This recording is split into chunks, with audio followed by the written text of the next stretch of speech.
Alright, guys, you are now tuned into the Glitch in the Matrix on Twitch. This is live, but for the people seeing this on YouTube, welcome to Moonshine Circle. We are back. You can also see this live if you tune in to Twitch. Nimbus9 on Twitch with a 3, Nimbus9 instead of an E3. But today we're going to be talking about the full moon, June 11th, 2025. We have a full strawberry moon, and this is the ultimate guide. So I'm gonna speak slow. I'm gonna channel this information. Depending on where you are, it might the peak illumination might be different or at a different time. It says, around 3:44 a.m. That's the illumination. But it said converted to local times. If you're in the States, June 10th at 11:44 p.m. That'll be the peak. If you're around New York, if you're around LA, on the west side, 8:44 p.m.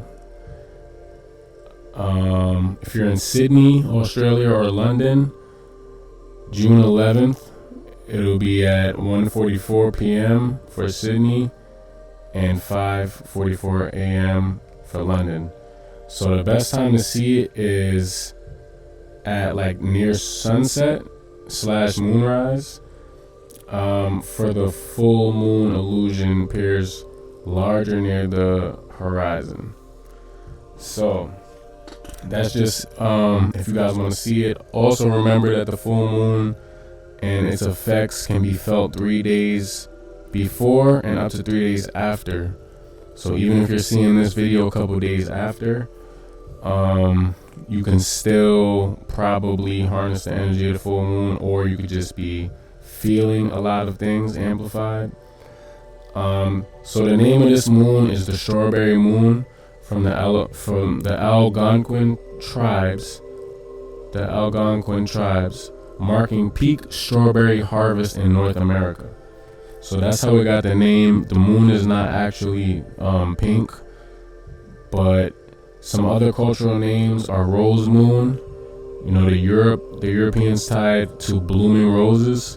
Hot moon, signaling summer heat, or mead moon, referencing honey-based mead brewing season.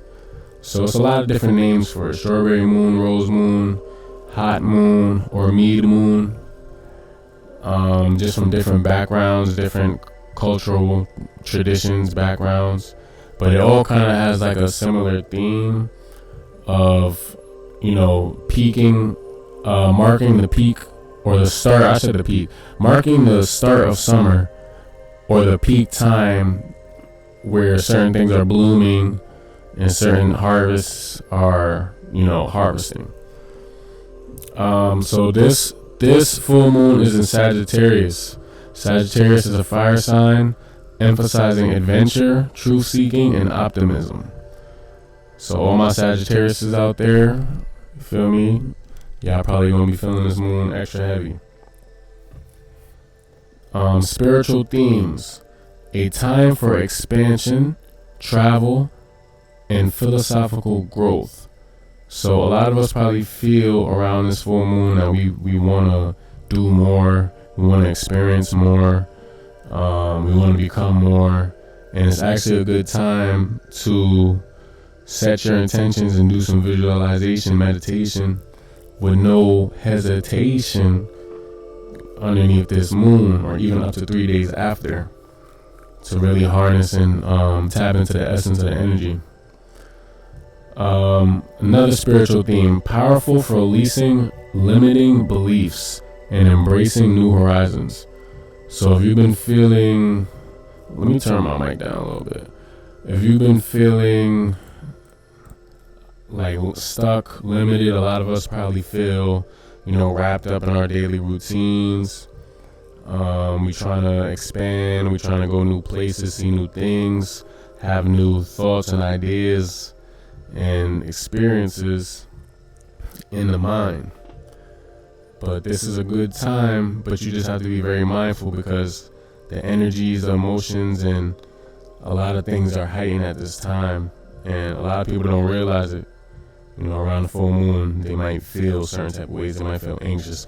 They might feel depression. They might just feel influx of energy too. Like, it doesn't have to be bad, but regardless, it can be a very chaotic time, whether it's good or bad. So it's a very powerful time for releasing limiting beliefs. Anything you're trying to let go of, anything you're trying to out with the old, in with the new.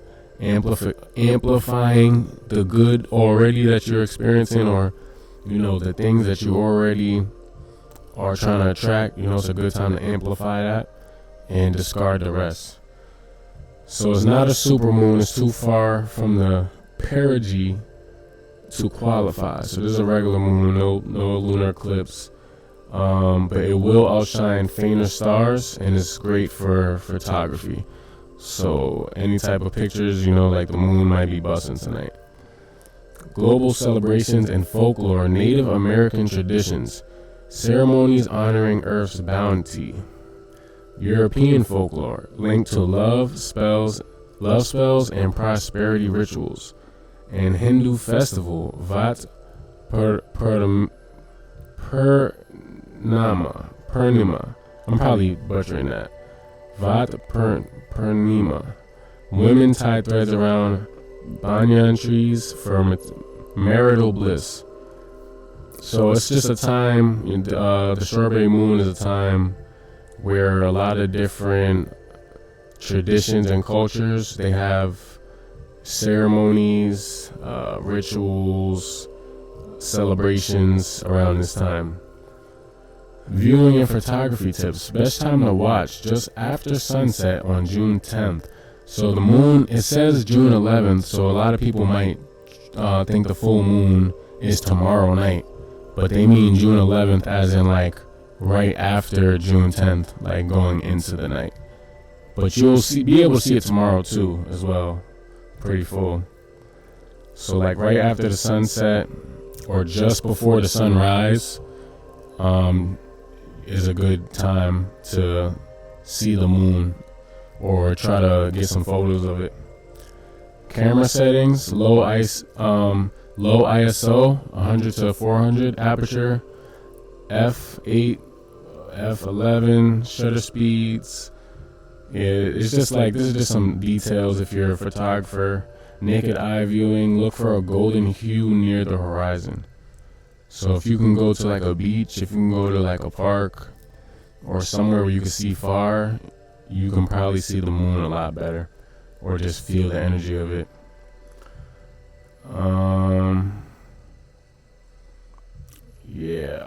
Bonus fun facts. The term honeymoon may originate from June's full moon, as it was a traditional month for weddings.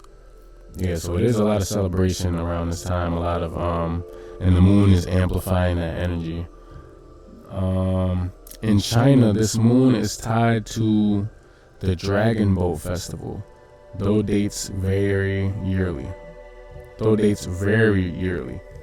But around this time too, China, like it's so many traditions that honor the moon and work with its cycles, especially certain moons at certain times.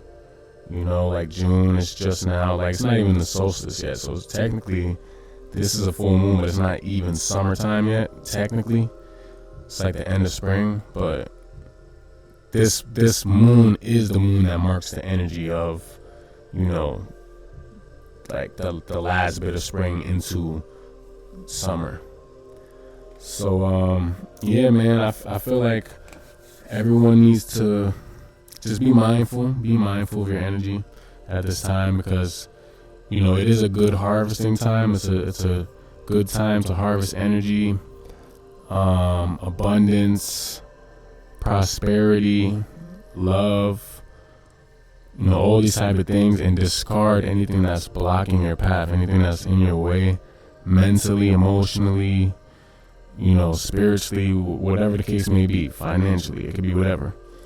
It's also a good time to let that go. So I would say, as some advice to anyone watching, use this time, even like 3 days, do it for a couple days to maximize it. But even if you're seeing this later, a couple days after full moon, you can still work with the energy of it. But I would say just make a list of things that you want to amplify, make a list of things that you want to attract to you or grow. If you already are doing something or have something, make a list of things of how you want it to grow or things that you want to attract in general. And then also make a separate list of things that are no longer serving you, things that you're trying to let go of or release. Excuse me. Or anything you're trying to, anything that's blocking you or bothering you. These are the type of things you want to write on the other list, and just visualize yourself releasing it. You could burn the paper, you can dispose of it any type of way you would like. And yeah, man, it's just a good time to work with the moon, and you got to be very mindful, because just how they say we're like 80% water, the moon is able to affect the tides. We know that, like if the moon can make the bodies of water go crazy, what makes you think it can affect your body? And you're like 80% water. Something to think about, man. But I hope all you guys are good. I hope this video was somewhat informative, even though it was kind of last minute. I'm just getting used to the flow, the ebb and flow of doing YouTube, doing Twitch. So I just wanted to make a quick video just in case anyone sees this, because today is June 10th already. So I'm going to upload the video now, so hopefully a couple people can see it. Even if you see it tomorrow or whenever you see it, even if you see it later, it's still good. The information is still good, because the full moon in general has kind of like the same characteristics or the same attributes, but the strawberry moon is a little different. But we do get it. We see the strawberry moon a lot. It's been popping out a lot, or at least I've been feeling like we've had a couple back to back. So it is important to know just the attributes of the full moon and how it affects our brain, how it affects our body. I'll probably make another video going way more into depth, but I just wanted to do this just to alert the people, anyone that may see it today, use this as like a guide working with the moon. So Moonshine Circle, tune into the Glitch in the Matrix on Twitch, man. You already know, we'll be back with some more. Stay tuned. And make sure you follow the YouTube channel, Moonshine Circle on YouTube. You can also find us on Instagram with 2 E's, Moonshine Circle with 2 E's. And if you're watching from the YouTube, you can tap in with the Twitch, the Stream Team, AVS, the Nocturnal Stream Team, Alien Vam Squad on Instagram, Alien Vam Squad on Twitch. But right now we on my personal Twitch, Nimbus9. So everyone stay tuned. It's going to be a lot of more informational shit down the rabbit hole when you enter this portal. Alright?